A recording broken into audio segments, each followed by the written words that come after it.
So, hello, Dr. Johnson back with you once again. This is session 17 of our series in the power of virtue, and the title of our talk today is The Virtue Mentor.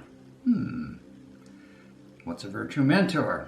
Well, little quote, virtue mentors are those foresighted workers in the vineyard of humankind who nurture the soil so that the virtue can gradually become part of the collective unconscious of humankind. Basically, what we're saying is that virtue mentors help other people to be able to see the virtue in them and how that virtue is actually operating in them, as opposed to the shadows and the compulsions. Have you ever found yourself in a role that you felt you were kind of giving some sort of spiritual guidance or understanding or helping a person understand themselves better in light of Christ? You've probably been a virtue mentor and not even realized that you were. This role can emerge really at any age, but it gives you new kind of purpose and new direction in your life. It's something different for you. It's beyond the emptiness. I mean, it happens, I think, when we get beyond what I'm calling here the emptiness and purposelessness of purely living in the world. Remember, as Christians, we're in the world, but not of the world. And so if we live only in the world, I'm saying this life can be empty and kind of purposelessness. So, might the Holy Spirit invested virtue in you be calling you to become a virtue mentor? And if so, how do we do this kind of thing? Well, virtue mentoring, I think, really is a calling that we're asked to answer only in our own way, according to our own personality. So whether we answer it in a formal way, an informal way, a casual way, whatever, we're all going to be called in one way or another to do this. And we're really, in order to do this well, we really have to understand our own virtue call. So it is in your answer to the call as a virtue mentor that you not only bring hope and direction to others, but this is something that we're really asked to do. If we are to seed the culture with virtue, which really means seeding the culture with God's love, then we're going to be called into this virtue mentor role that I'm talking about here. A virtue mentor is able and willing to take the risks of sharing their own personal faith without trying to impose it, which can be tricky at times because you want to help this person come closer to his or her own virtue development and closeness to Jesus, but you don't want to hit them over the head with it.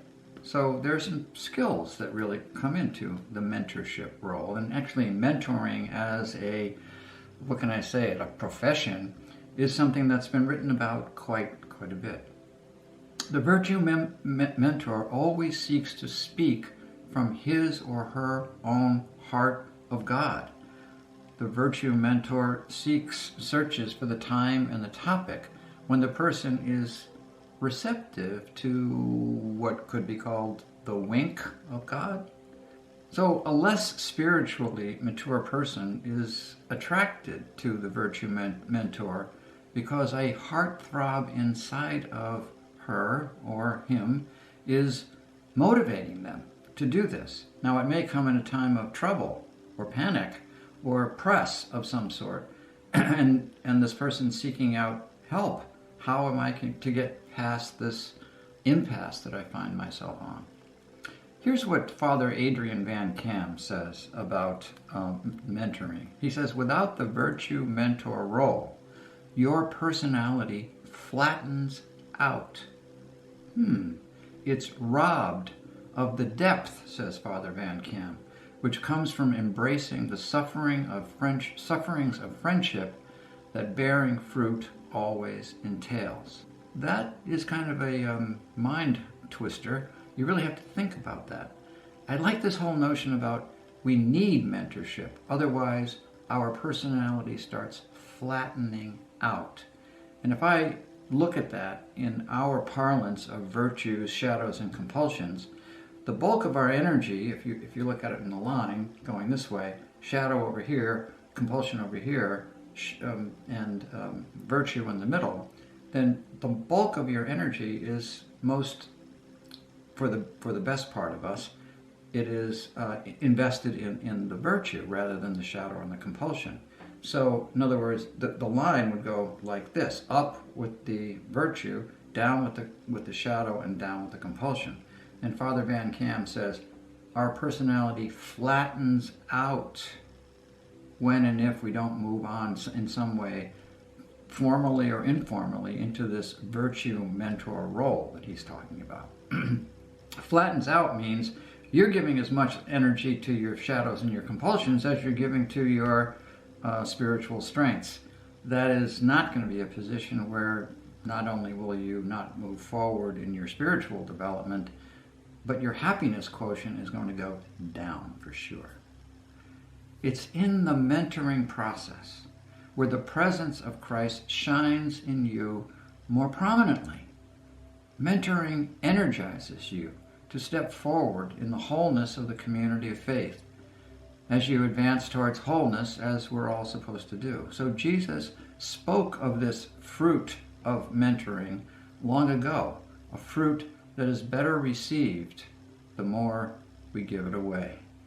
There's so much more to spiritual mentoring that we could say here, but I think it suffices to say that you, I, all of us will be called into this mentor role one way or another. And the best thing we can do is kind of be prepared for it. And the best way to do that is to really come and understand our own personality, our own self-maturation in terms of the virtues that God has given us as what we're calling the signature spiritual virtues in us. Thanks a lot. I'll look forward to coming around again for session 18. God bless.